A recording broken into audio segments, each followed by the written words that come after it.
What's up, comic book collectors, and welcome back to another video. In today's video, we have my top 10 favorite Marvel comic book covers in my collection. So if you like this kind of content, consider hitting subscribe, smashing that like button, and leaving me a comment. I always appreciate everybody's feedback, as well as following me on Instagram. I post all the books that I'll be sharing today on that page. You could follow me at up.northcomics. So recently I've been compiling a list and I've been thinking about my favorite covers in my collection, and I decided to do a top 10 as well as two honorable mentions.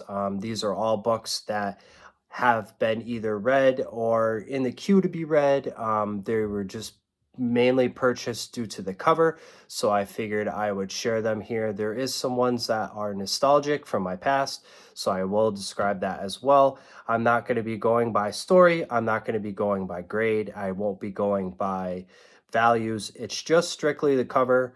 So without further ado, let's get into the honorable mention. So coming in with the honorable mentions, we have Daredevil number 43. Who doesn't love this cover, right? You got Cap versus DD. You got the big hand right here swinging at Daredevil. You got that black cover, just a classic cover, and I had to mention this one as an honorable mention. And coming in with the last honorable mention, we have Spider-Man number 136.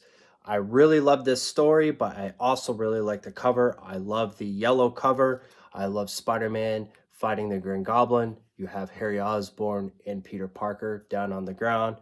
Just an awesome book and awesome cover. And now that we're getting into the top 10, I will warn you, it's a very Amazing Spider-Man and Wolverine heavy. Those are my two favorite characters, Spider-Man and Wolverine. So coming in at number 10 is Amazing Spider-Man number 238. Classic cover here. We got the Hobgoblin, and he is tearing apart Spider-Man. Everybody sees this cover and they are immediately drawn to it, and that is the reason why I picked it up. Was I had to have it in my collection. So this one is number 10. Coming in at number 9 is Spawn number 1. This one had to make my list just because it reminds me so much of my childhood. I definitely had this book when I was a kid. So this one is coming in at number 9. Classic Todd McFarlane art here. And who doesn't love that cover? It's beautiful. Coming in at number 8 is Amazing Spider-Man number 39. Classic John Romita cover here. We have the Green Goblin, which is my favorite Spider-Man villain. You got the purple, you got the blue. Just pops. Everybody sees this one and immediately recognizes it. So this one is coming in at number 8. Coming in at number 7, we have Amazing Spider-Man number 38.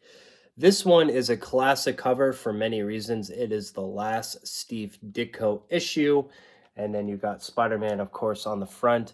It really pops out to me. I had to have it in my collection just because of the cover, and I just really love it. I'm trying to get it a little bit closer. It is a pretty nice copy. It's got some writing right here, but I'm really enjoying this one in my collection, and I thought about slabbing it in the future. So we'll see if that happens. Coming in at number 6 is Thor, number 279. This one is a Jane Foster bondage cover, which I actually don't see too often when I'm shopping around. I just don't see it, and I would really like to pick up more copies because it's an awesome cover.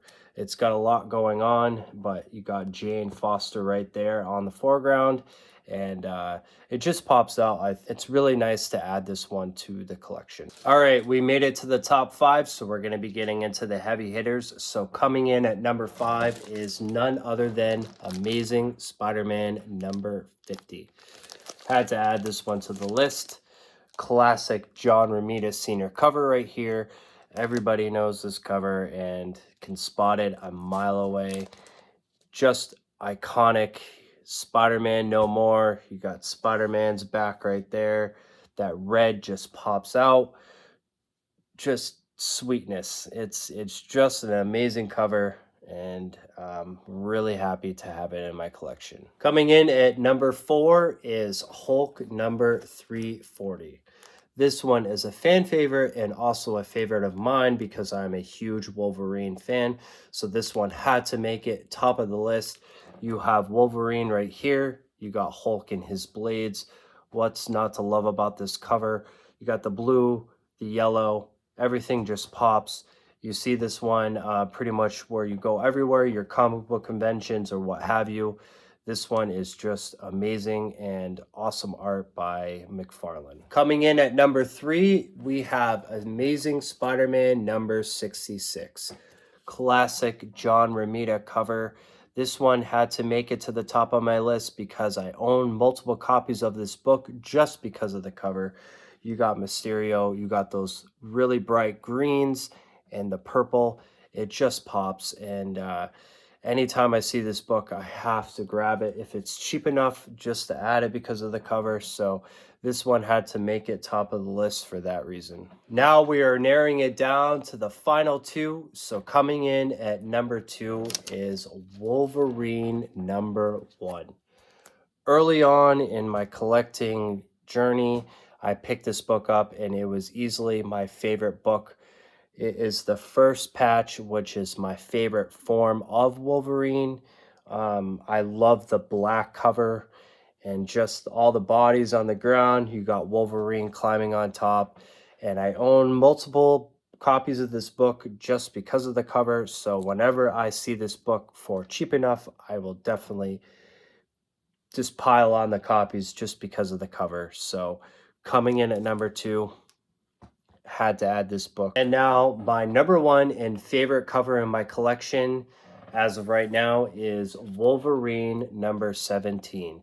When I got this book as an AOK from a friend, I was blown away. The blue, the red, the white, the yellow, everything going on about this cover, just amazing. This one catapulted me back into collecting, and it is why I am continuing my collection journey. So when I got this book, I was just thrilled, and it excited me and got me back into collecting. So it has that personable attachment to it, as well as it being an awesome cover. I have shared this book on social media, and everybody agrees that this is one of Wolverine's most iconic covers. So coming in at number 1, this one is my favorite cover in my collection currently. So that's it for the top 10, friends. Thank you so much for watching. I really, really appreciate it. All the love and support. The comic community is the greatest community on planet Earth, and I wouldn't be here right now if it wasn't for the friends that I've met along the way. So I got a lot coming up on my next video. I think I'm going to be doing a what I read and what I purchased videos, where it's going to be an ongoing theme. So if you like that kind of content, tune in for that. And as always, we will see you on the next video.